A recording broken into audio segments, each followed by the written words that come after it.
Chair of the conference, Mr. Secretary General, Excellencies, ladies and gentlemen, let me first express my delight and my appreciation for the invitation to join you today.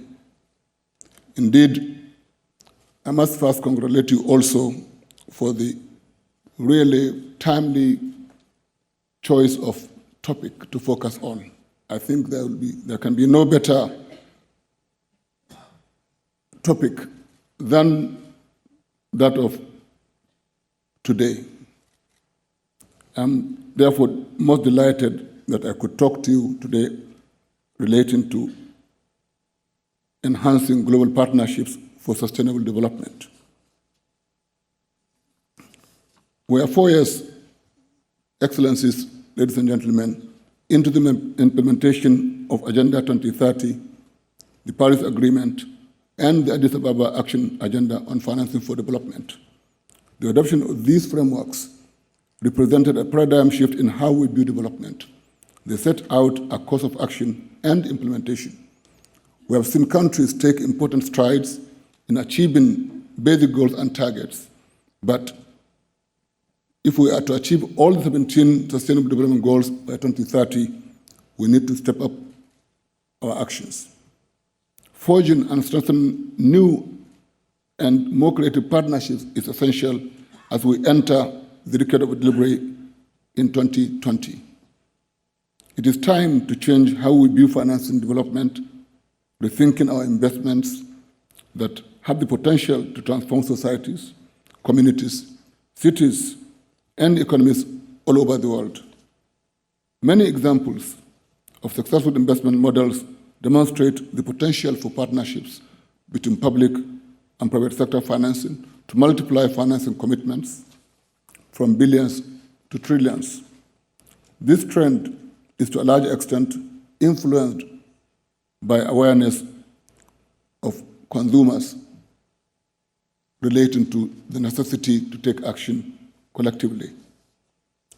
Education is a key priority of my presidency as President of General Assembly, and this area, that is education, has seen significant results due to strategic partnerships.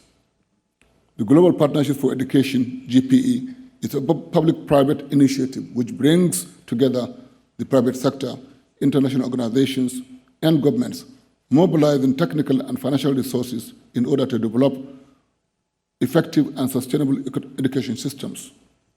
From 2002 to 2016, GPE partner countries reported an increase of 77 million children enrolled in primary school. This is significant. In terms of SDG 3 on good health and well-being, a prime example worth mentioning is the Global Vaccine Alliance. In 2000, the Global Alliance convened key UN agencies, governments, and the vaccine industry, the private sector, and civil society with the goal of reducing child mortality. Since then, it has been instrumental in the immunization of 760 million children, and its programs account for the prevention of a projected 13 million future deaths. As a complement to financial resources, we must also mobilize expertise. The OECD has competencies in research, and it plays an important role in such partnerships, providing input to meet the needs of the people on the ground. It has key proficiencies also in curriculum design, workplace and marketplace innovations.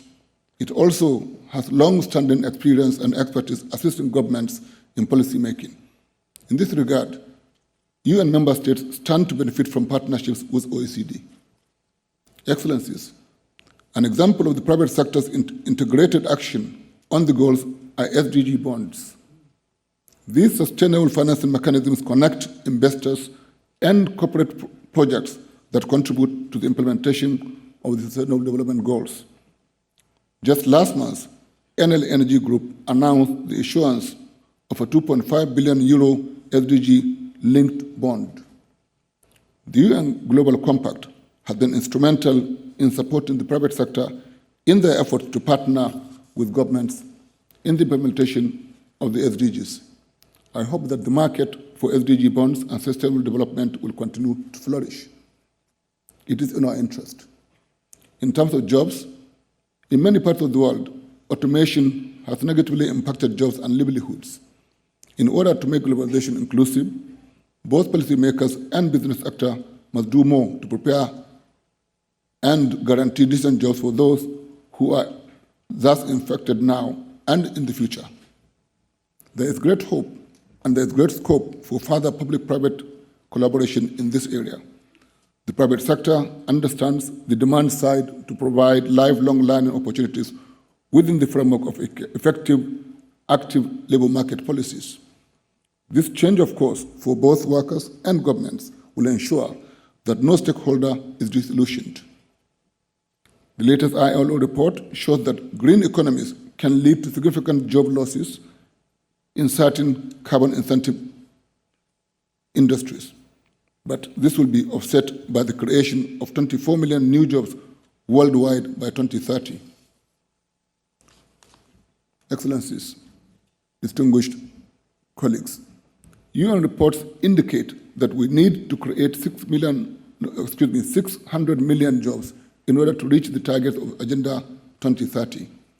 Securing these jobs will require more efforts to engage youth, migrants, and in particular, women in the labor market. The World Bank estimates that countries are currently facing losses estimated at $160 trillion due to differences in income between men and women. The OECD also has worked to promote equal opportunities and pay for both men and women in the workplace to ensure shared results. This is something we all should do. I trust that moving forward, we'll each keep gender equality to the fore of our actions. Excellencies, no country, be it developed or developing, is free from the economic and political consequences of illicit financial flows.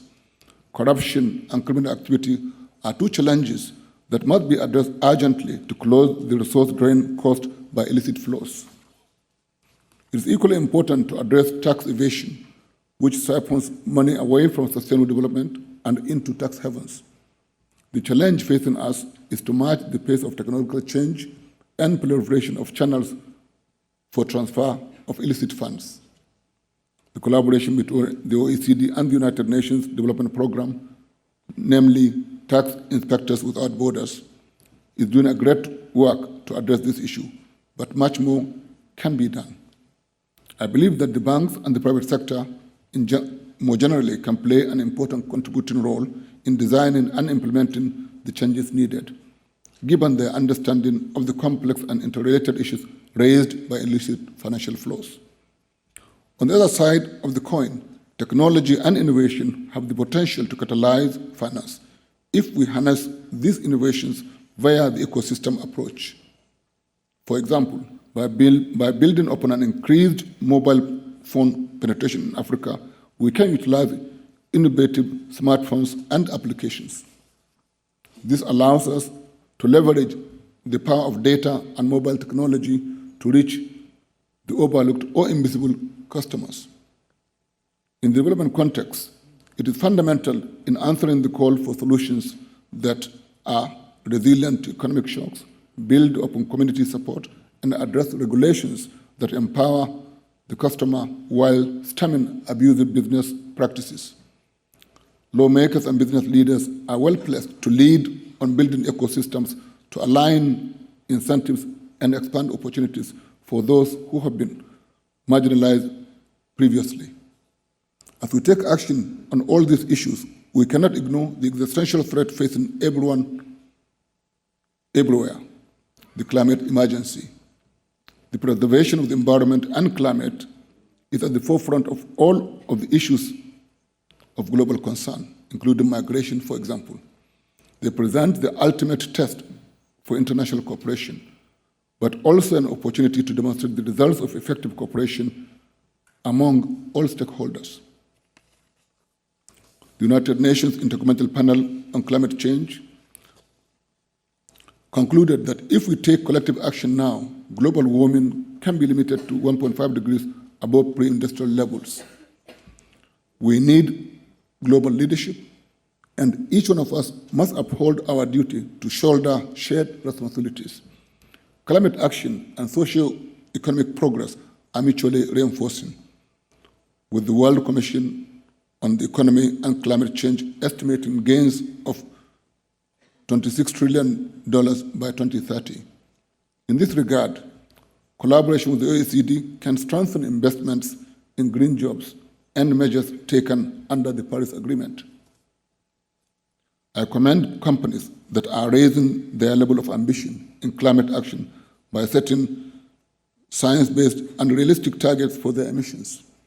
The UN Global Compact is playing a key role in this area, signing up over 100 companies to make their commitment public. These commitments will bolster government efforts on climate action. The SDGs need to be an inspiration for the investment community, enabled through policy conditions that are conducive to private investment in sustainable development, by strengthening efforts in connecting global capital to specific projects that can deliver transformative and inclusive change. We all stand to gain. Mobilizing long-term private investment for sustainable development is fundamental for financing the 2030 agenda. Some firms are shifting the paradigm to consider impacts on all stakeholders, not just shareholders, as have been very well encapsulated in the previous speaker, by the previous speaker indeed. The business case for investment in sustainable development is growing, and private sector actors, as well as regulators, need to enhance impacts and move to scale.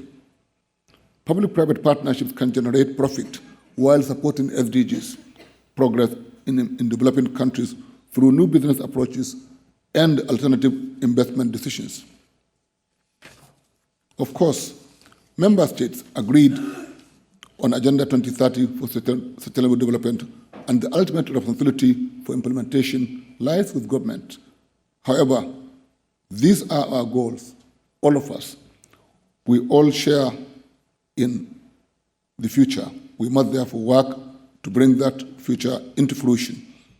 I hope that I have provided you, Excellencies, with food for thought as we enter the decade of delivery on the SDGs. Together, we can have the capacity, we do have the capacity and the resources to ensure a better world for you, for all.